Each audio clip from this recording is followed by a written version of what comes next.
laundry. They brought a clothesline with them, and were doing their laundry out by the side of the school, which of course they have to do.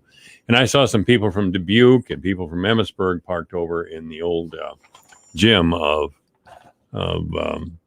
North Junior High School here in town. I know the folks are all over town. Please welcome them.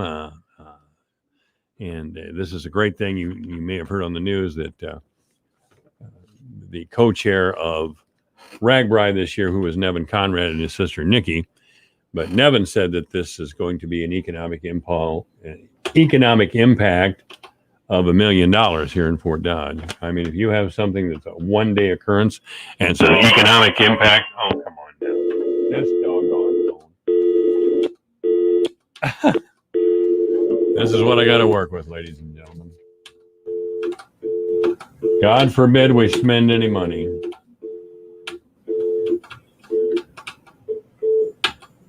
Yeah, okay. All right. That's good. Thank you. Yes, thank you for your time. All right. Maybe Sam will call back. This is not WNBC New York. Let's try it again. This has got to be Sam. Is that you, Sam? Hello, Sam. Yes, it is. I'm sorry. I couldn't get a line for a couple of minutes. It's not your fault. It's not your fault. I have an old Telos here that's probably older than I am. Well, I tell you, we got it from Radio Shack, if that tells you anything.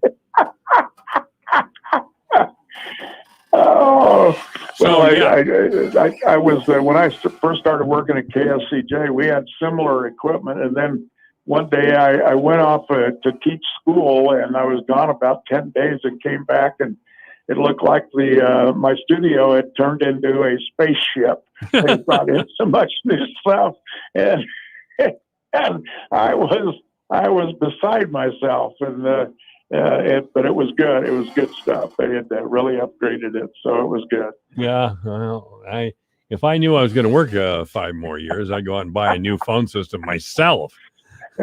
Because I do. Well, it's not that expensive anymore. I mean, there's it isn't really out there. No, it isn't. Pretty good stuff. The problem in radio is everybody's so old. You know, our engineer's in Yeah. his 70s, for God's sake, and I'm. Am I the oldest one here now? Yeah, I guess I am. But everybody. Most people who are still in radio are older people. You know, and the reason is that there's been corporate radio. I'm supposed to appear at the Kiwanis Club yesterday and explain radio and what it does. And let me preface the conversation I'm going to have tomorrow by saying that radio never changed. They're still running the disc jockey format on the FM radio stations, right? And they're still relying on mainly national talk show hosts. I mean, you can't do that with an AM signal anymore.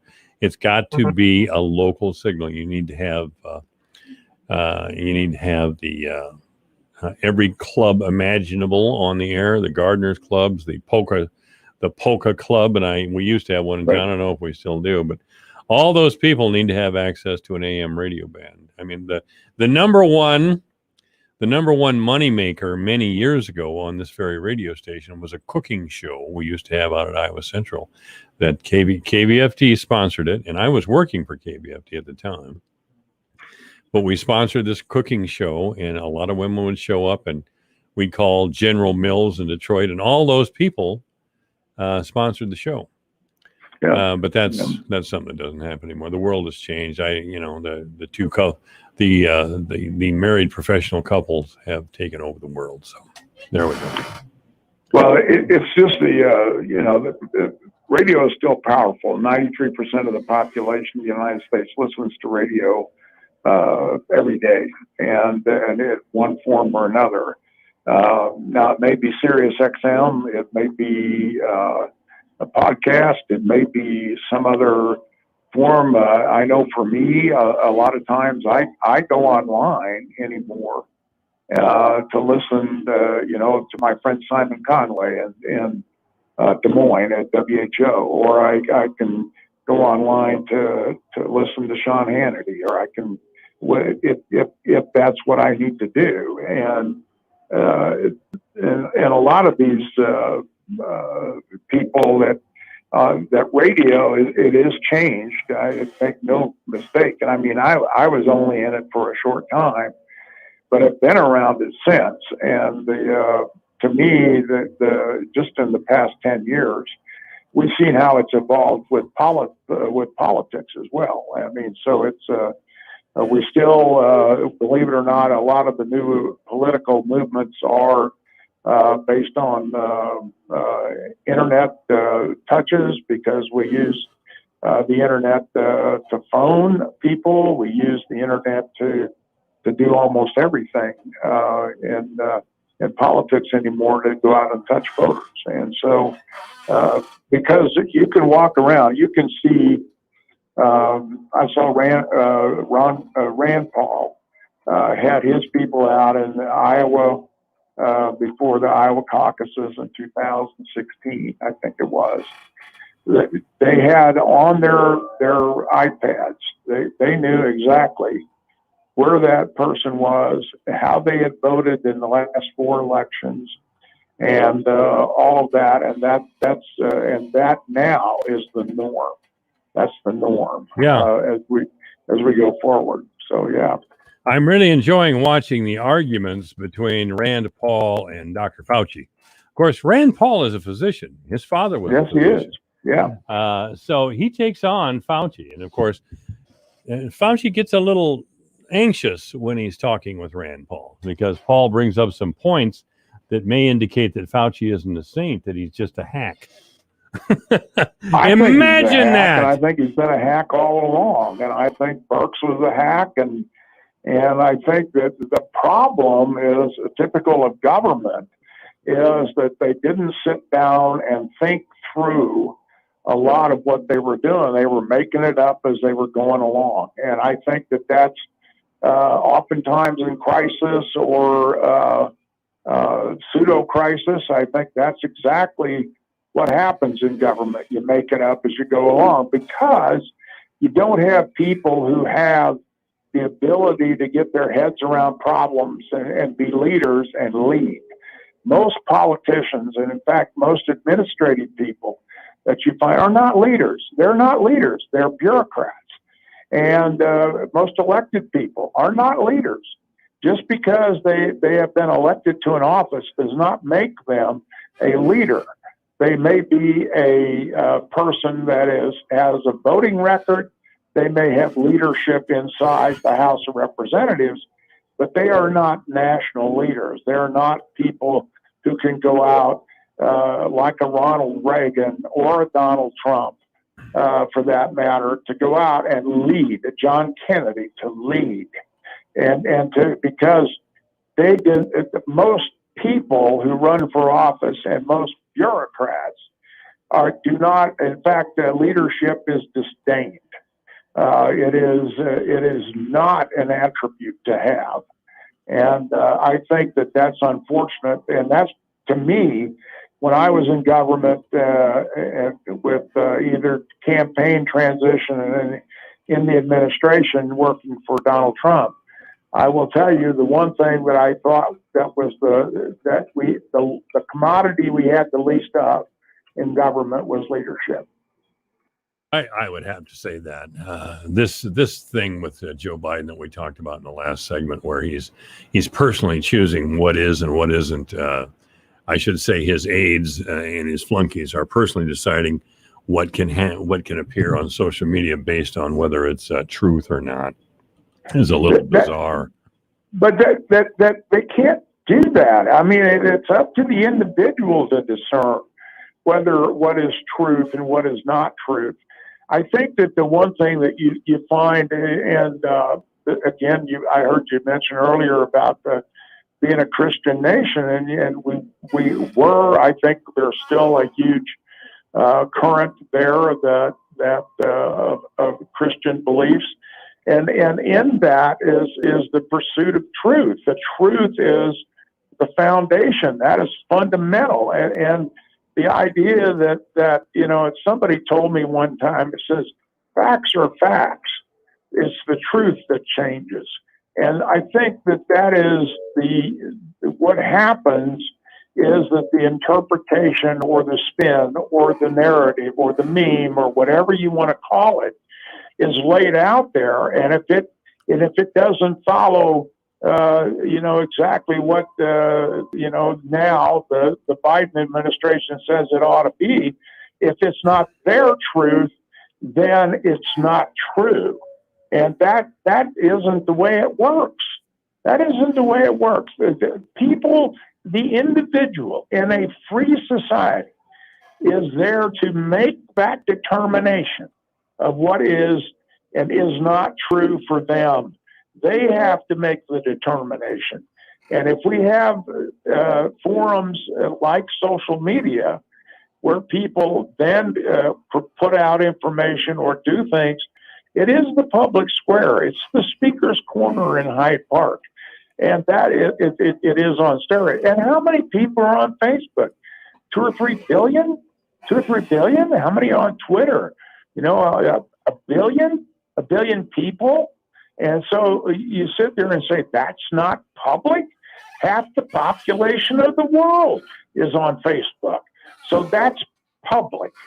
And that means that then there is no way that the government, a U.S. government, can sit there and say that it will censor what is on Facebook. They can't do it, and the American people should not stand for it. Well, there's very little protest so far. That concerns me more than anything. We've become such a docile people in the face of this sort of thing. Why aren't we in Washington, for God's sake? Why aren't we in Washington? Why aren't we chewing the ears off our representatives and saying, what the hell is going on? Why isn't this a nationwide movement to take back our country from these miserable people? It goes back to 2 generations of indoctrination in our schools and the lack of teaching of civics. We have people that have no idea how the government works. The people don't even know their own state capitals. They don't know who represents them. They don't know who their state representatives are. They don't know who their congressperson is. And if they don't know that, who their senators are. And if they don't know that, they don't know the process either. No, and I mean, and so what happens? You have these elections come around every 2 years, and people say, "Oh yeah, I'll go out and vote," and then you have the ballot harvesting and everything else, and what do people do? I can tell politicians is that, right now we have races are just starting to get some movement now, and because primaries are about 11 months away, and so you sit there and say, well, why is this happening? Well, right now people are just now the political junkies are just starting to pay attention. After Labor Day, there'll be more people that pay attention. After Christmas, there'll be more people that'll pay attention. And then after you get into spring, then after the corn and soybeans are planted, then people might start paying attention to the primaries. That's the way this works. And that's why you see 37% turnout in primaries and 70% turnout in presidential years. And so those are the kinds of things that affect us. But we have people in this country, Mike, that have no clue how the government is supposed to work. No idea. And that is shameful in my view. It is shameful, but we're, the thing is, when it comes to the docility of the people, I think we're just used to it. I think we're used to this terrible lies that are being told in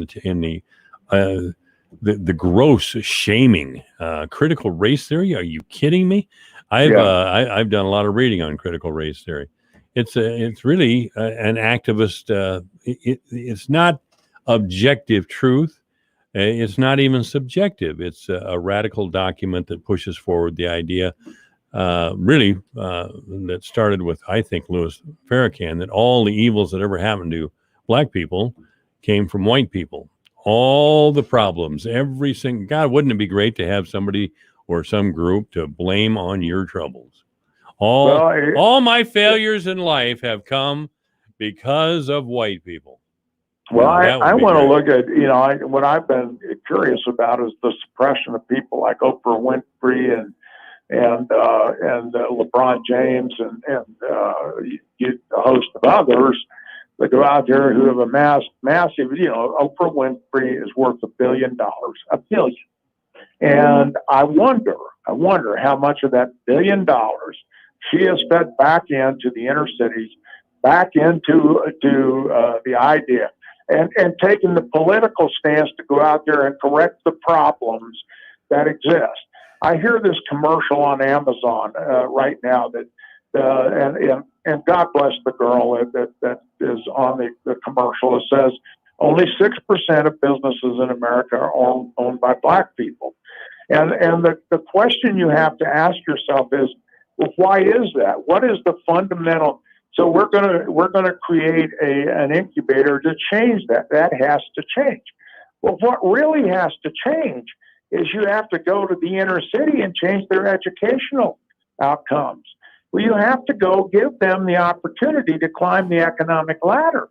And some cosmetic Band-Aid out here to create some incubator is, that's all well and good, but let's get at the real issue. But nobody wants to talk about the real issues. That the powerful teachers unions in New York City and Philadelphia and Los Angeles and Phoenix and all over the country have, in these large cities, have gone out here and and stifled the entire education of America's children, and for the last 2 years now because of COVID, and they stifle the opportunity for these students to have choices, to go to other schools and to go to charter schools, or to even have charter schools. In the state of Iowa, they're only allowed 3 charter schools in the whole state. and so you ask yourself, so if you want real opportunity, if you really want to change that equation and have more than 6% of businesses owned by Black people, let's go out and give them the tools and the opportunity. Let's do the real fundamental hard work of going in and giving people choice and education so they can climb that economic ladder. Nobody wants to talk about that, though. And because I'm a white racist, because because you're a white racist because you're white. All white people are racist. Apparently, that's just the way it is, I guess. All white people. Sorry for the rant. You said no. We rant here. This is talk radio, Sam. Come on, we rant here. Yes, it is. If we didn't rant, what good would we be? Yeah. But no, those who support Black Lives Matter always say things like, "Oh gosh, we never said that. We never said." What we said was that you're privileged based on your whiteness or whatever. There's even papers and books out on whiteness, whatever the hell that is. But white fragility, what is that? I mean, you sit and ask yourself. So, and I heard somebody the other day said that there is what we're getting to is Black fatigue. Oh yeah. We're getting to that point where people are really, really tired of this. They're tired of being called racist. They're tired of all of the people looking the other way. They're tired of people looking the other way in Chicago when you have such an incredible crime. They're tired of people looking the other way on all of these other issues. And that to me, I think is unfortunate because it's going to create a rift. And it's unfortunate because people will then resort back to stereotypes. And I think that's unfortunate. That is sad. That's a sad dialogue on America right now. It's been said that white people riot at the voting booth, and they do. They don't riot in the streets, but they go into that voting booth and take care of business. There's no doubt about it. And, that's why the secret ballot is so important. Well, that'll be taken away from us pretty soon. We'll be led into the ballot box, I suppose, by Joe Biden personally and told how to vote. Well, they call card check. Ask union people about card check. That's what it is. Yeah. You have to declare your vote, and you have to show your vote. No secret ballot. And just think about that. Think about what intimidation is possible when you have to go out in public to carry your vote. I mean, how many people would vote in the first place? I don't know very many. I don't know either. I don't know about that. Sam Clovis has been our guest. Any final thoughts here, Sam? No, I just think it's, that, boy, it's a hot summer, and I think that it's, I never lose hope, because I will tell you this, as cynical as I am, and as cynical as I think the government is, there's one thing I have never lost faith in, and that is my fellow citizens. I love them. I believe in them. I have fought for them. I have defended them. And I will do that until my last dying breath. And that is what I still trust my fellow citizens to do the right thing. All right. Sam Clovis has been our guest. Many thanks, Sam. Talk to you next Monday. Well, see you, Mike. All right. Yeah, it's 3:59. The news is next. Welcome to all the RAGBRAI people who are blessing our town with their presence today. They're a well-mannered group and really are into biking and that sort of thing, and getting to see the whole state of Iowa, which is a great idea. 4 o'clock, Joe Coleman is next, but first, the news. This is AM 1400 KBFD.